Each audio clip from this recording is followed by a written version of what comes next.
Item ಯಾವುದೇ ಇರಲಿ try ಮಾಡಿ ಆಚಿ ಚಿಕನ್ ಮಸಾಲಾ. ಆಚಿ ಚಿಕನ್ ಮಸಾಲಾ. ಗೃಹಲಕ್ಷ್ಮಿ ಗೃಹ ಜ್ಯೋತಿ ಯೋಜನೆ ಫಿಲ್ಟರ್ ಫಿಕ್ಸ್. ನೀವು ಈ ಕೆಲಸವನ್ನ ಮಾಡದಿದ್ರೆ ಇನ್ಮುಂದೆ ಸಿಗಲ್ಲ ಗೃಹಲಕ್ಷ್ಮಿ ಹಣ. ಹೊಸ ಅರ್ಜಿಯನ್ನ ಸಲ್ಲಿಸದಿದ್ರೆ ಗ್ಯಾರಂಟಿ ಹಣ ಸಿಗಲ್ಲ.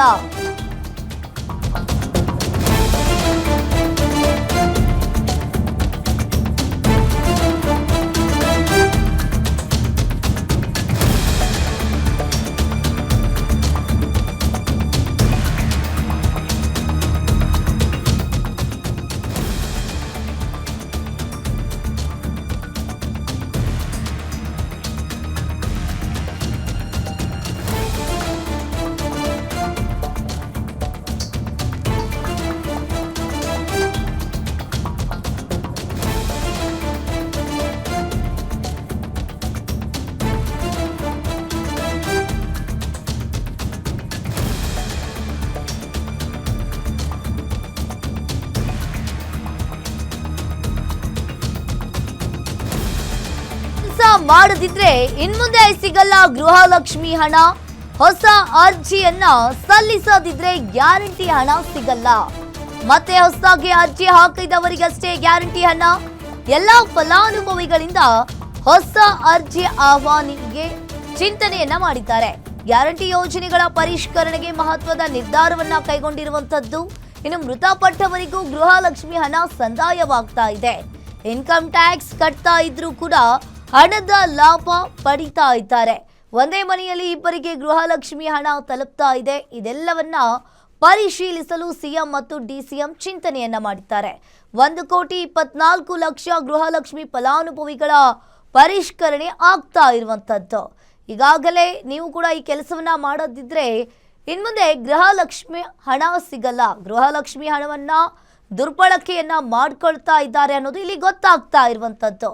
ಈಗ ಸಿಎಂ ಹಾಗೂ ಡಿಸಿಎಂ ಗೃಹಲಕ್ಷ್ಮಿ ಹಣವನ್ನ ಪರಿಶೀಲಿಸಲು ಹೊಸ ಚಿಂತನೆಯನ್ನ ಮಾಡಿದ್ದಾರೆ. 1,24,00,000 ಗೃಹಲಕ್ಷ್ಮಿ ಫಲಾನುಭವಿಗಳ ಪರಿಷ್ಕರಣೆಯನ್ನ ಮಾಡಿರುವಂತದ್ದು.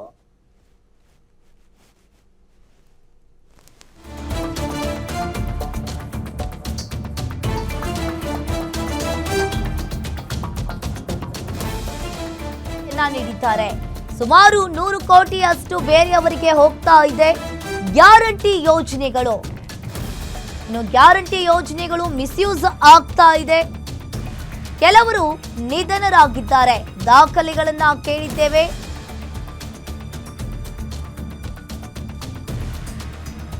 ಗ್ಯಾರಂಟಿ ಪರಿಷ್ಕರಣೆಗೆ ಬಗ್ಗೆ ಡಿಸಿಎಂ ಡಿಕೆ ಶಿವಕುಮಾರ್ ಈಗ ಹೇಳಿಕೆಯನ್ನ ನೀಡಿರುವಂತದ್ದು. ಇನ್ನು ಸುಮಾರು 100 ಕೋಟಿಯಷ್ಟು ಬೇರೆಯವರಿಗೆ ಗ್ಯಾರಂಟಿ ಹಣ ಹೋಗ್ತಾ ಇದೆ. ಇನ್ನು ಗ್ಯಾರಂಟಿ ಯೋಜನೆಗಳನ್ನ ಮಿಸ್ಯೂಸ್ ಮಾಡ್ಕೊಳ್ತಾ ಇದ್ದಾರೆ. ಕೆಲವರು ನಿಧನರಾಗಿದ್ರು ಕೂಡ ದಾಖಲೆಗಳನ್ನ ಈಗಾಗಲೇ ನಾವು ಕೇಳಿದ್ದೇವೆ. ಪ್ರತಿ ತಾಲೂಕಿನಲ್ಲೂ ಕೂಡ ಸಂಪೂರ್ಣವಾಗಿ ನಾವು ಮಾಹಿತಿಯನ್ನ ಪಡೆದುಕೊಳ್ತೀವಿ. ಗ್ಯಾರಂಟಿ ಪರಿಷ್ಕರಣೆಯ ಬಗ್ಗೆ ಡಿಸಿಎಂ ಡಿಕೆ ಶಿವಕುಮಾರ್ ಹೇಳಿಕೆಯನ್ನ ನೀಡಿದ್ದಾರೆ. ಇನ್ನು ಸುಮಾರು 100 ಕೋಟಿಯಷ್ಟು ಬೇರೆಯವರಿಗೆ ಗ್ಯಾರಂಟಿ ಹಣ ಹೋಗ್ತಾ ಇದೆ. ಇನ್ನು ಒಂದೇ ಮನೆಯಲ್ಲಿ ಇಬ್ಬರಿಬ್ಬರಿಗೆ ಗ್ಯಾರಂಟಿ ಹಣ ಸಂದಾಯವಾಗ್ತಾ ಇದೆ. ಗ್ಯಾರಂಟಿ ಹಣವನ್ನ ಇಲ್ಲಿ ದುರ್ಬಳಕೆಯನ್ನ ಮಾಡಿಕೊಳ್ಳಲಾಗ್ತಾ ಇದೆ. ಇನ್ನು ಸಿಎಂ ಹಾಗೂ ಡಿಸಿಎಂ ಇಬ್ರು ಕೂಡ ಹೊಸ ಚಿಂತನೆಯನ್ನ ಮಾಡಿದ್ದಾರೆ. ಗೃಹಲಕ್ಷ್ಮಿ ಹಾಗೂ ಗೃಹ ಜ್ಯೋತಿ ಯೋಜನೆಗೆ ಬ್ರೇಕ್ ಬೀಳುತ್ತಾ ಹಾಗಾದ್ರೆ. ಇನ್ನು ಗ್ಯಾರಂಟಿ ಯೋಜನೆಯ ಪರಿಷ್ಕರಣೆಯ ಬಗ್ಗೆ ಡಿಸಿಎಂ ಡಿಕೆ ಶಿವಕುಮಾರ್ ಕೂಡ ಹೇಳಿಕೆಯನ್ನ ನೀಡಿರುವಂತದ್ದು. ಇನ್ನು ಗ್ಯಾರಂಟಿ ಯೋಜನೆಗಳನ್ನ ಸಾಕಷ್ಟು ಜನರು ಮಿಸ್ಯೂಸ್ ಕೂಡ ಮಾಡ್ಕೊಳ್ತಾ ಇದ್ದಾರೆ. ನಿಧನರಾಗಿದ್ರು ಕೂಡ ಅವರ ಖಾತೆಗೆ 2,000 ರೂಪಾಯಿ ಹಣ ಸಂದಾಯವಾಗ್ತಾ ಇದೆ. ಇನ್ನು ಹೋಗ್ತಾ ಇರುವಂತದ್ದು ಅವರ ಖಾತೆಗೆ ಹಣ ಹೋಗ್ತಾ ಇದೆ. ಇನ್ನು ಸಾಕಷ್ಟು ಜನರು ಈ ಗ್ಯಾರಂಟಿ ಹಣವನ್ನ ದುರ್ಬಳಕೆ ಮಾಡಿಕೊಳ್ಳಲಾಗ್ತಾ ಇದೆ. ಸುಮಾರು 100 ಕೋಟಿಯಷ್ಟು ಬೇರೆಯವರಿಗೆ ವರ್ಗಾವಣೆ ಆಗ್ತಾ ಇದೆ. 100 ಕೋಟಿಯಷ್ಟು ಹಣ ಗೃಹಲಕ್ಷ್ಮಿ ಯೋಜನೆಯಲ್ಲಿ ದುರ್ಬಳಕೆ ಆಗ್ತಾ ಇದೆ. ಕೆಲವರು ನಿಧನರಾಗಿದ್ದರೂ ಕೂಡ ಅವರ ದಾಖಲೆಗಳನ್ನ ಈಗಾಗಲೇ ನಾವು ಕೇಳಿದ್ದೇವೆ.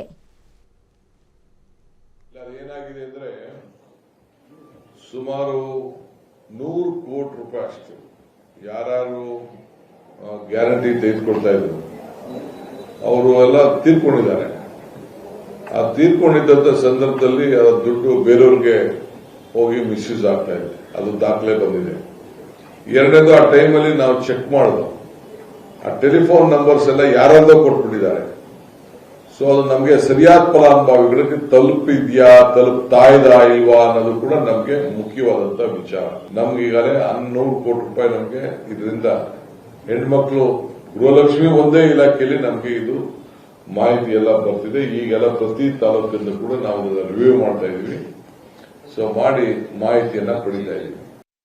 ಇಲ್ಲ ಅದೇನಾಗಿದೆ ಈ ಬಗ್ಗೆ ಹೆಚ್ಚಿನ ಡೀಟೇಲ್ಸ್ ಅನ್ನ ನೀಡ್ತಾರೆ ಸ್ಪೆಷಲ್ ಕರೆಸ್ಪಾಂಡೆಂಟ್ ವೀರೇಶ್ ದಾನಿ ಲೈವ್ ಸಂಪರ್ಕದಲ್ಲಿ ಜಾಯಿನ್ ಆಗಿದ್ದಾರೆ. ವೀರೇಶ್, ಈಗ ಡಿಸಿಎಂ ಡಿಕೆ ಶಿವಕುಮಾರ್ ಕೂಡ ಈ ಗ್ಯಾರಂಟಿ ಯೋಜನೆ ಅದರಲ್ಲೂ ಕೂಡ ಗೃಹಲಕ್ಷ್ಮಿಯ ಬಗ್ಗೆ ಹೇಳಿಕೆಯನ್ನ ನೀಡಿರುವಂತದ್ದು, ಸಾಕಷ್ಟು ಜನರು ಕೂಡ ಈ ಗ್ಯಾರಂಟಿ ಹಣವನ್ನ ದುರ್ಬಳಕೆ ಮಾಡ್ಕೊಳ್ತಾ ಇದ್ದಾರೆ. ಹೊಸ ಸ್ಕೀಮ್ ಅನ್ನ ಜಾರಿ ಮಾಡೋದಕ್ಕೆ, ಹೊಸ ಸ್ಕೀಮ್ ಆಗಿರ್ಲಿ ಪರಿಷ್ಕರಣೆ ಮಾಡೋದಕ್ಕೆ ಈಗಾಗಲೇ ಡಿಸಿಎಂ ಡಿಕೆ ಶಿವಕುಮಾರ್ ಹಾಗೂ ಸಿಎಂ ಸಿದ್ದರಾಮಯ್ಯನವರು ಕೂಡ ಮುಂದಾಗಿರುವಂತದ್ದು. ಏನಿದೆ ಇದ್ರ ಬಗ್ಗೆ ಹೆಚ್ಚಿನ ಡೀಟೇಲ್ಸ್ ವೀರೇಶ್? ಅಂಕಿತ, ರಾಜ್ಯ ಕಾಂಗ್ರೆಸ್ ಸರ್ಕಾರ ಅಧಿಕಾರಕ್ಕೆ ಬಂದದಿಂದಲೂ ಸಹ ಗ್ಯಾರಂಟಿ ವಿಚಾರದಲ್ಲಿ ಸಾಕಷ್ಟು ಅಪಸ್ವರಗಳು ಮತ್ತು ಗೊಂದಲಗಳ ಹೇಳಿಕೆಗಳನ್ನು ನಾವು ನೋಡ್ತಾನೆ ಬರ್ತಾ ಇರುವಂತದ್ದು. ಕಳೆದ 1.5 ವರ್ಷದಿಂದಲೂ ಸಹ ಕಾಂಗ್ರೆಸ್ ಶಾಸಕರುಗಳೇ ಒಂದ್ ಕಡೆ ಗ್ಯಾರಂಟಿ ಯೋಜನೆಗಳಿಂದ ಅಭಿವೃದ್ಧಿಗೆ ಅನುದಾನ ಸಿಗ್ತಿಲ್ಲ ಅನ್ನೋ ಒಂದು ಬಹಿರಂಗವಾದ ಆಕ್ಷೇಪವನ್ನ ಎತ್ತಾ ಇದ್ರು.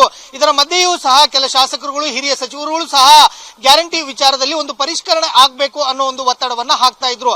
ಆದ್ರೆ ಇತ್ತೀಚಿನ ದಿನಗಳಲ್ಲಿ ಸರ್ಕಾರದ ದಾಖಲೆಗಳ ಪ್ರಕಾರವೇ ಇದೀಗ ಗೃಹಲಕ್ಷ್ಮಿ ಮತ್ತು ಗೃಹ ಜ್ಯೋತಿ ವಿಚಾರದಲ್ಲಿ ಸಾಕಷ್ಟು ಅವಘಡಗಳು ಸೃಷ್ಟಿಯಾಗಿರುವಂತದ್ದು ಮತ್ತು ಅವ್ಯವಹಾರಗಳು ಆಗಿರುವಂತದ್ದು ಸ್ಪಷ್ಟವಾಗಿ ಗೋಚರ ಆಗ್ತಾ ಇರುವಂತದ್ದು.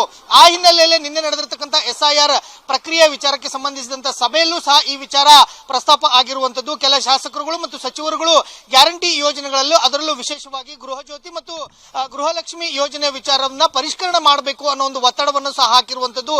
ಯಾಕಂತಂದ್ರೆ ಗೃಹ ಜ್ಯೋತಿ ಯೋಜನೆ ವಿಚಾರದಲ್ಲಿ ಮೃತಪಟ್ಟ ಮಹಿಳೆಯರ ಹೆಸರಿಗೂ ಸಹ ಅವರಿಗೆ 2,000 ರೂಪಾಯಿ ಪ್ರತಿ ತಿಂಗಳು ಸಹ ಪರಿಹಾರ ಫಲಾನುಭವಿಗಳಿಗೆ ಆ ಅನುದಾನ ಹೋಗ್ತಾ ಇರುವಂತದ್ದು.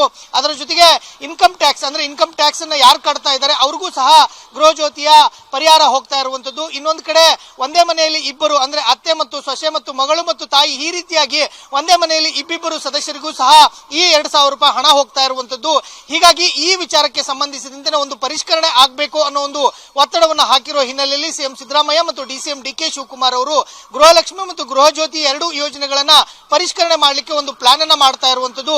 ಹೊಸದಾಗಿಯೇ ಈ 2 ಯೋಜನೆಗಳಿಗೆ ಇದೀಗ ಫಲಾನುಭವಿಗಳು ಅರ್ಜಿಯನ್ನ ಸಲ್ಲಿಸಲಿಕ್ಕೋಸ್ಕರನೇ ಹೊಸದಾಗಿ ಅರ್ಜಿಯನ್ನ ಸಲ್ಲಿಸಬೇಕು ಅನ್ನೋ ಒಂದು ಪ್ರಸ್ತಾಪ ಬಂದಿರುವಂತದ್ದು. ಹೀಗಾಗಿ ಈ 2 ಯೋಜನೆಗಳನ್ನ ಯಾರಾದ್ರೂ ಪಡೆಯಲೇಬೇಕಾದ್ರೆ ಆ ಫಲಾನುಭವಿಗಳು ಇನ್ನು ಮುಂದೆ ಹೊಸದಾಗಿ ಅರ್ಜಿಯನ್ನ ಸಲ್ಲಿಸಿದೆ ಮಾತ್ರ ಗೃಹ ಜ್ಯೋತಿ ಮತ್ತು ಗೃಹಲಕ್ಷ್ಮಿಯ ಹಣವನ್ನ ಪಡೆದುಕೋಬಹುದಾಗಿರುವಂತದ್ದು. ಅಂಕಿತಾ, ಥ್ಯಾಂಕ್ ಯು ವೀರೇಶ್ ನಿಮ್ಮೆಲ್ಲ ಮಾಹಿತಿಗೆ.